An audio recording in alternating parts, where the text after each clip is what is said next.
来看新北市上河病院的急诊室最近打出公告，讲因即马是一个医护爱顾13个患者，这甲标准的护病比1:6是差真侪，引发关注。院方就驳回讲，这是因为迄天病人大增加，才会来打出公告，希望民众会当体谅。也虽然这急诊室是无咧看护病比，也毋过卫福部长邱泰源也讲，伊会搁再想办法来解决急诊客满的问题。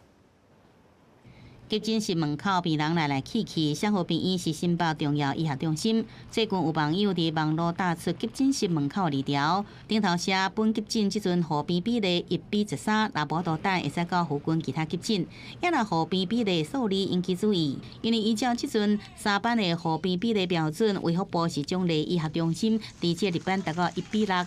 急诊其实本身它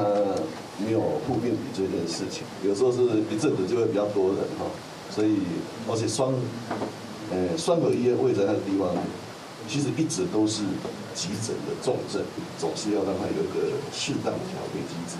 邱泰源强调，急诊无纳入护病比例来计算，不过急诊人真侪状况下，确实要研究7条来调配病人，包含区域整合、加步入病院建立绿色通道等，以及落实分级医疗，均拢伫陆续执行。上河病院是澄清，急诊护理人力需求是依据即个布局层数加年度急诊就医人数来计算。上河的人力需求标准是68人，即阵有78人，有符合标准。 即摆是因为迄天急诊收治病人一时逼真多出来，顾及就医病人的权益，急诊的当然才会打这个告示出来。